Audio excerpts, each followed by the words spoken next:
dear FMG warriors. I hope and I believe that your preparation for FMG 2026 is going great.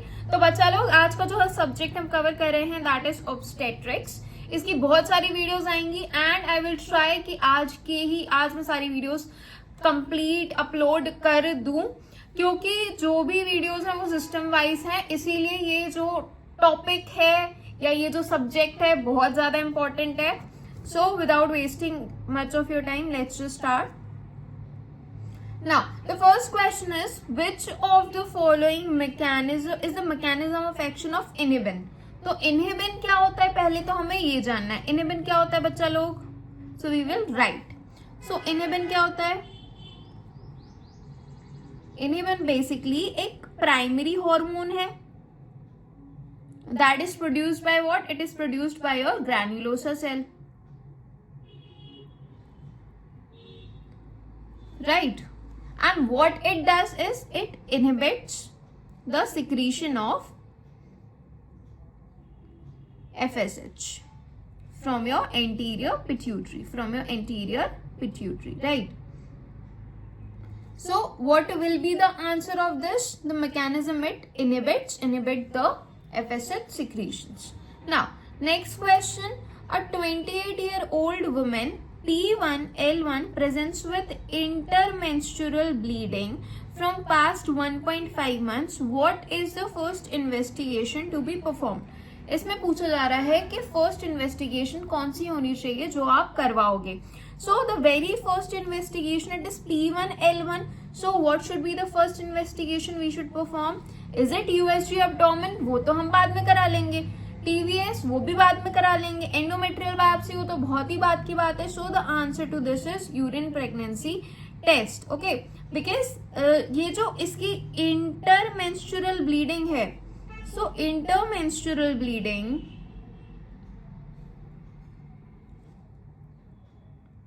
is sometime associated with early pregnancy. Okay, it is sometime associated with your early pregnancy. तो हमें risk क्यों लेना है, इसीलिए हम सबसे पहला जो टेस्ट कराएंगे that will be the UPT, urine pregnancy test हम इस केस में कराएंगे. चलो नेक्स्ट आ जाओ. नेक्स्ट क्या है? मैच द फॉलोइंग सीक्वेंस नहीं. पहला क्वेश्चन, अ pregnant women experience fainting while lying down. Okay, lie down वाली जो कंडीशन होती है कि पेशेंट जो है लेटा हुआ है, उसको बहुत ही ज्यादा एकदम ऐसा लग रहा है चक्कर आ रहे हैं और बहुत ही ज्यादा अनकॉन्शियस हो रहा है पेशेंट. तो ये क्या होता है? What is the most likely diagnosis? So it is due to, mainly it is seen in pregnancy. क्यों होता है? आईवीसी कंप्रेशन की वजह से. आईवीसी कंप्रेशन की वजह से. देखो बच्चों, इसको हम कौन सा सिंड्रोम बोलते हैं? इसको हम बोलते हैं supine hypotensive syndrome. Supine hypotensive syndrome, ठीक है. इसमें जब जो प्रेग्नेंट वुमेन होती है, जब वो सुपाइन मतलब सीधे ऐसे लाई करती है, तो क्या होता है? उसका जो आईवीसी होता है उसमें कंप्रेशन आने के चांसेस बहुत ज्यादा हो जाते हैं, जिसकी वजह से जो कार्डियक आउटपुट होता है वो डिक्रीज हो सकता है. एंड अगर आपका कार्डियक आउटपुट डिक्रीज हुआ that will result into fainting and that will result into what? It will result into all this symptoms. चलो, match the correct sequence of events in breast development and lactation. तो पहले कौन सा stage आता है? पहले आता है लैक्टोजेनेसिस, तो बाद में आएगा, है ना. लैक्टोजेनेसिस बाद में आएगा. तो पहला स्टेज जो है it will be first mammogenesis, then lactogenesis, lactokinesis and lactopoiesis. Okay, this will be the stages. Now mammogenesis क्या होता है ये बता देती हूँ. मैमोजेनेसिस में क्या होता है? It is the development and formation of breast tissues. Breast tissue का डेवलपमेंट और फॉर्मेशन होता है. नेक्स्ट वाला क्या है? लैक्टोजेनेसिस. तो लैक्टोजेनेसिस में क्या होता है? लैक्टोजेनेसिस में it is the initiation of your milk production. Initiation. Next आ जाओ, गैलेक्टोकाइनेसिस. इसमें क्या होता है, ejection of milk from alveoli, ejection of milk from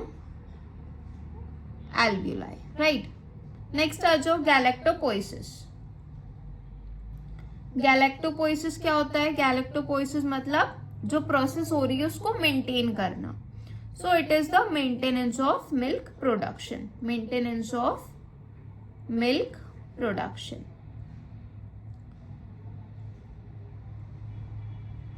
So the right answer will be answer number C, option number C. चलो, which of the following is correct regarding the physiological changes during the pregnancy? या physiological changes बहुत important topic है, पढ़ लेना एक बार खुद से, है ना, सारे जो जितने भी पैरामीटर्स हैं वो एक बार खुद से पढ़ लेना। So the answer to this is decreased serum creatinine is correct, क्योंकि जब प्रेगनेंसी होती है, प्रेगनेंसी वाला जो स्टेज होता है उसमें ब्लड फ्लो जो होता है, blood flow to kidney is high,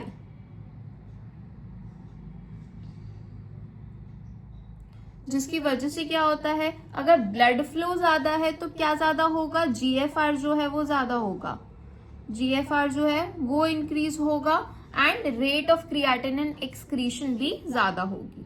चलो, galactokinesis is governed by, so it is governed by, it has O in its spelling, so remember it is governed by oxytocin, it is governed by oxytocin. A 35-year-old female presents with loss of sensations over anterolateral part of thigh, anterolateral part of thigh, okay. There is a history of vaginal delivery 2 days back. Which of the following nerve is most likely to be injured? बहुत ही common question है, आना ही आना है, इस वाले question को miss नहीं करना। So the nerve is lateral cutaneous nerve of the thigh. It is the lateral cutaneous nerve of the thigh। और vaginal delivery की भी history दी हुई है, जिसकी वजह से और ज्यादा prominent है कि ये case जो है इसमें lateral cutaneous nerve of thigh जो है वो involve होगी। चलो, which of the following is not a hyperestrogenic condition? hyperestrogenic condition इनमें से कौन सी नहीं है? not, okay। तो not के लिए हमें पता होना चाहिए कि कौन सी हैं, तो कौन सी हैं conditions? So write down the heading of hyperestrogenic conditions। hyperestrogenic मतलब estrogenic का लेवल किन किन में हाई है। So it is, remember it with the help of a mnemonic, neo. Neo का मतलब क्या होता है, नियो का मतलब है neo and at, neo and at, okay. So neo at, neo का मतलब है नलीपैरस, देन ई का मतलब है early menarche and late menopause. O का मतलब क्या है, ओ का मतलब है ओबेसिटी। ए का मतलब क्या है, सो ए का मतलब है anovulatory conditions like your PCOS, anovulatory conditions like your PCOS. उसके बाद क्या है, उसके बाद है यू से तुम्हारा अनरिस्पॉन्स्ड अनअपोज्ड ईस्ट्रोजन, एंड नेक्स्ट है तुम्हारा टेमोक्सिफिन का यूज, tamoxifen का use। So these are the conditions बच्चा लोग। So the answer to this is will be neo AUPT, the answer will be low BMI, the answer will be low BMI। Now, which of the following hormones are secreted by Sertoli cells and Leydig cells respectively? Sertoli cells secretes what? Sertoli cells secretes inhibin, and Leydig cell is for the testosterone, Leydig cell is for the testosterone। Identify the type of pelvis, बाकी 4 type की मैंने बता दी हैं। तो गायनेकोइड pelvis जो होती है तुम्हारी, गायनेकोइड वाली तो मोस्ट कॉमन होती है and it is favourable for your pregnancy, right. फिर आती है प्लैटिपलॉइड, फिर आती है एंथ्रोपॉइड और आती है एंड्रॉइड। एंड्रॉइड कैसी होती है, android is heart shaped, android is heart shaped. And gynaecoid से याद रखो, जी से जी, इट इज गोल गोल, इट इज गोल गोल। तो ये वाली टाइप की पेल्विस तुम्हें कौन सी लगती है, कौन सी वाली होगी? तो ये वाली टाइप की पेल्विस जो है मुझे लग रही है, क्योंकि इसमें पोस्टीरियर एंटीरियर डायमीटर सेम है and it is looking like a circle, so I think it is a gynaecoid pelvis, I think it is a gynaecoid pelvis, गोल गोल वाली pelvis. LH surge is due to, so LH surge is mainly due to what? Just a second. LH surge is mainly due to your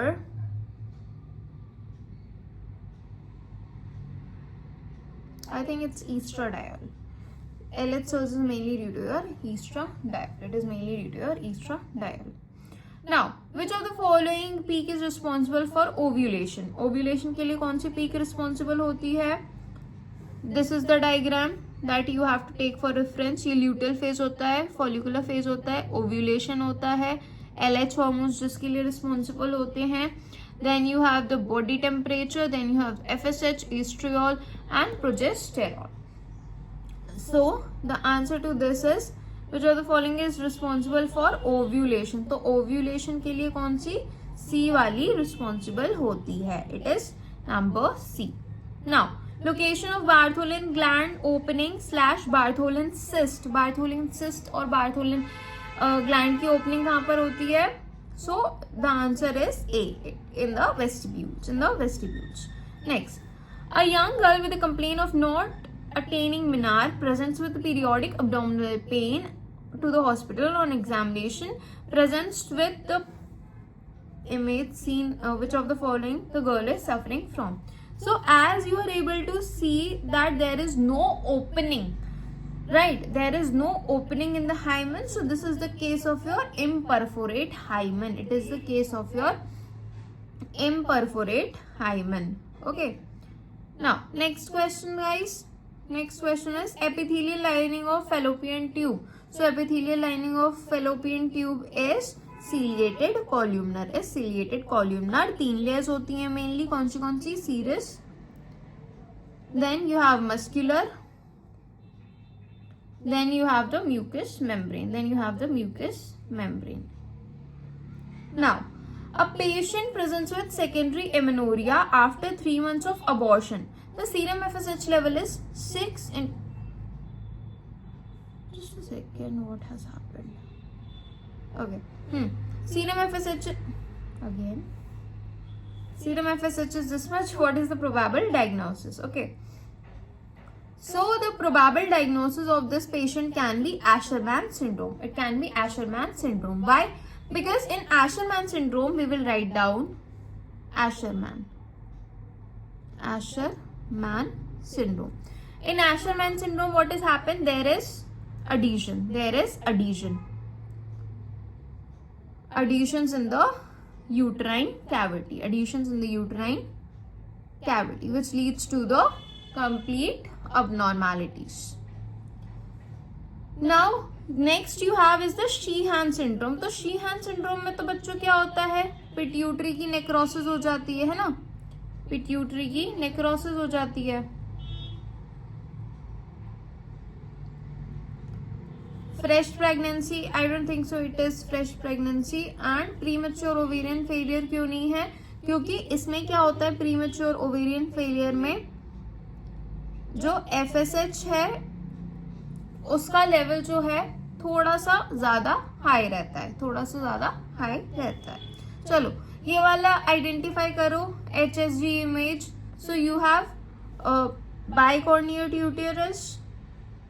बाइकॉर्निएट में कैसा दिखेगा? So it is like something like this. Bicornuate में 2 दिखेंगे आराम से. Septate में कैसा दिखेगा? This will be for the septate. ठीक है. यूट्राइन डाइडेल्फस में क्या दिखेगा? डाइडेल्फस में ऐसा दिखेगा. This is for your uterine didelphys. So what is the answer to this? We are able to see only one horn. So in one horn, it is suggestive of unicornuate uterus.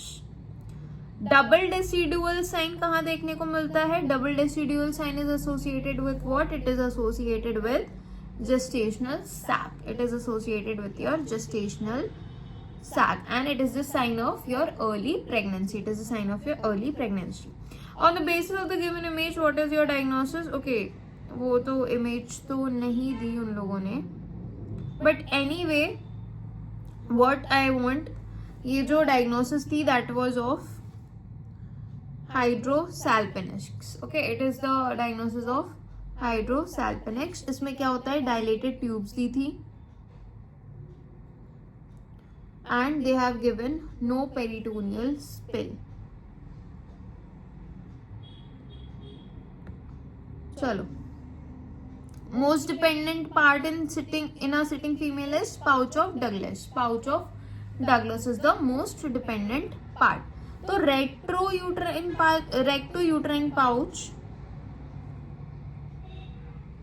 Uterine pouch जिसको हम pouch of Douglas भी बोलते हैं,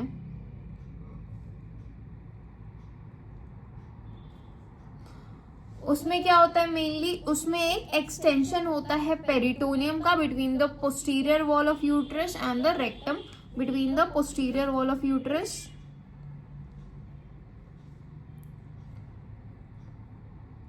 and rectum in females. Now true conjugate क्या होता है भाई? तो ट्रू कॉन्जुगेट क्या होता है? The lower border of pubic symphysis to sacral promontory. नहीं, ये नहीं, sorry, it is option B. Upper border of pubic symphysis to the sacral promontory, उसको हम बोलते हैं true conjugate. Now beta HCG is secreted by your syncytial trophoblast. It is secreted by your syncytial trophoblast. Now constipation in pregnancy. Constipation क्या होता है pregnancy में? So the constipation in pregnancy is mainly due to the progesterone effect. It is mainly due to the progesterone effect. Right. चलो next, during pregnancy urine frequency increases in which of the following trimester? So the urine frequency increases in trimester 1. So remember, how you write 1 is how you write F. Okay, how you write 1 is how you write F. एक डंडी और add कर देना तो urine frequency trimester 1 में increase हो जाती है. Change in basal metabolic rate during pregnancy कितना होता है? राइज होता है या फॉल होता है? So it rises by 25%. It rises by 25%. और एक और चीज याद रखना है, ट्राइमेस्टर 1 में कोई भी कैलोरीज ऐड नहीं करनी है. ट्राइमेस्टर 2 में how many we have to add? I think it is 235 and in trimester 3 we have to add. Guys just see, एक बार ट्राइमेस्टर 2 और 3 का देख लेना. I am a bit confuse, तो मैं तुम्हें गलत क्यों बताऊं? Right, I think it is 285 and 475, but just please check it once. Right, check it once भी लिख देती हूँ, वरना फिर वीडियो में बोलेगा मैम ये गलत बताया, मैम वो गलत बताया है. मैम ने जो सही बताया वो मत बता रहा, मैम ने जो गलत बताया सिर्फ उसी पे छोड़ो, कोई बात नहीं. चलो, which of the following is the largest diameter of fetal skulls? तो डायमीटर ऑफ फीटल स्कल्स डालो heading, diameter of fetal skulls. और ये जो वीडियोस हैं बहुत सारे पार्ट में होगी, मोस्ट प्रोबेबली आज ही सारे पार्ट्स में अपलोड कर दूंगी, है ना, क्योंकि फोन में स्पेस नहीं रहता, इसीलिए थोड़े पार्ट्स में अपलोड करने पड़ते हैं, बाकी और तो कोई रीजन नहीं है. नेक्स्ट, हाँ, डायमीटर ऑफ फीटल स्कल्स के ऊपर आ जाओ. तो सबसे बड़ा डायमीटर होता है मेंटो वर्टिकल. मेंटो वर्टिकल का होता है 14 सेंटीमीटर. ठीक है. सबसे छोटा डायमीटर कौन सा होता है? तो सबसे छोटा होता है, इट इज योर सब ऑक्सीपिटो ब्रेगमैटिक और सबमेंटो ब्रेगमैटिक. तो ये ब्रेगमैटिक वाले जितने भी हैं, इट इज 9.5 सेंटीमीटर. 10 सेंटीमीटर का कौन सा होता है? सब ऑक्सीपिटो फ्रंटल वाला. SOF वाला जो होता है दैट इज 10 सेंटीमीटर। फिर 11.5 सेंटीमीटर वाले कौन से हैं? Occipito frontal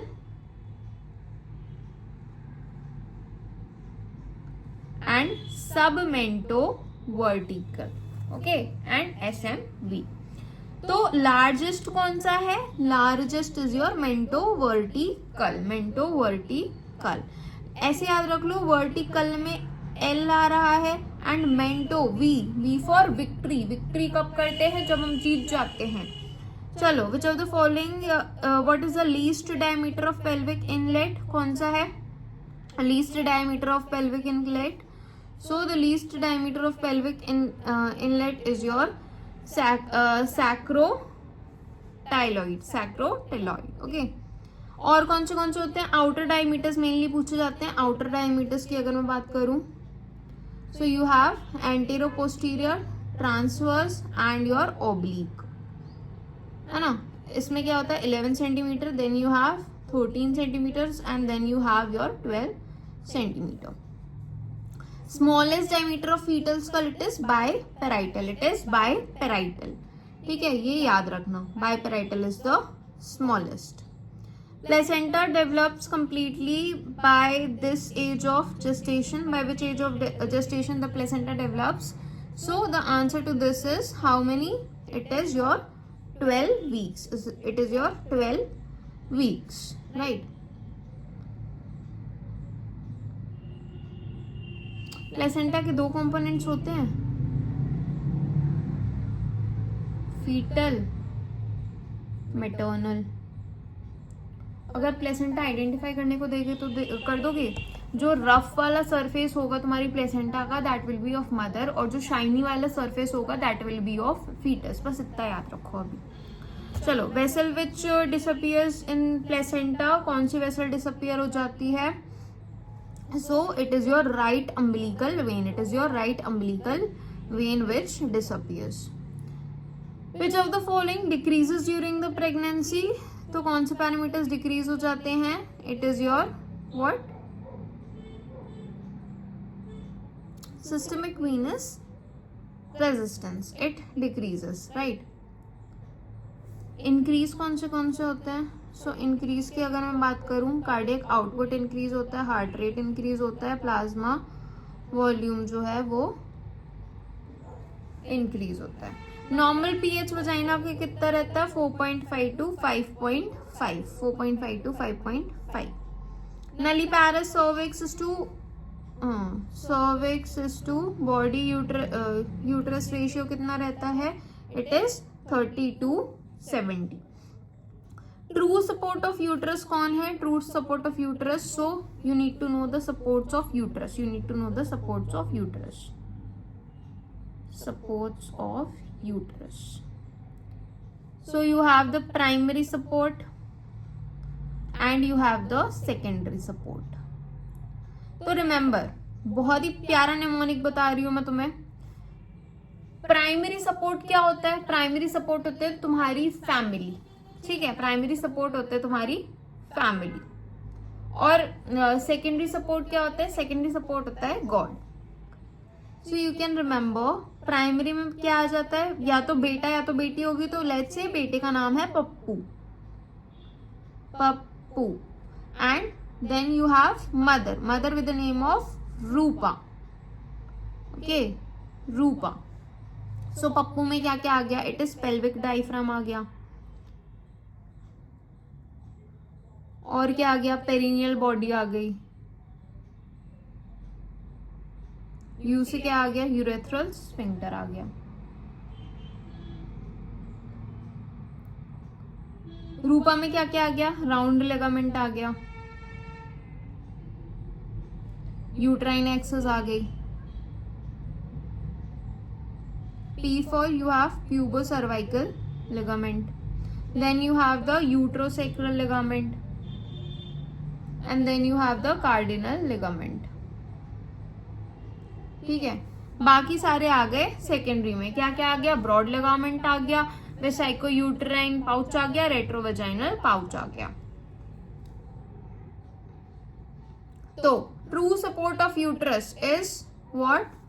true support of uterus क्या है?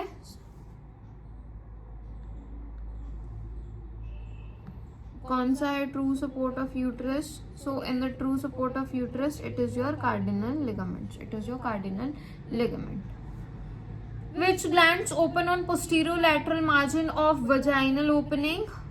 So the gland which opens is your which gland? Bartholin's gland. It is your Bartholin's gland. Next question बच्चा लोग, shortest diameter of pelvic outlet. Shortest diameter कौन सा है? एंटेरोपोस्टीरियर या फिर oblique? Shortest diameter कौन सा होता है? So it is your inter tuberous. It is your inter tuberous, that is the shortest one. Because अगर मैं बात करूं एंटीरो पोस्टीरियर की, so AP diameter is somewhere around 11 centimetre. Oblique वाला होता है 12 सेंटीमीटर. ठीक है, ऑब्लिक वाला होता है 12 सेंटीमीटर. और इंटरस्पाइनस कितना होता है? इंटरस्पाइनस होता है in between 10 centimetres. And this diameter is mainly less than your 10 centimetre. Which of the following is not increased during the pregnancy? इनमें से कौन सा during the pregnancy is not increased? So the answer to this is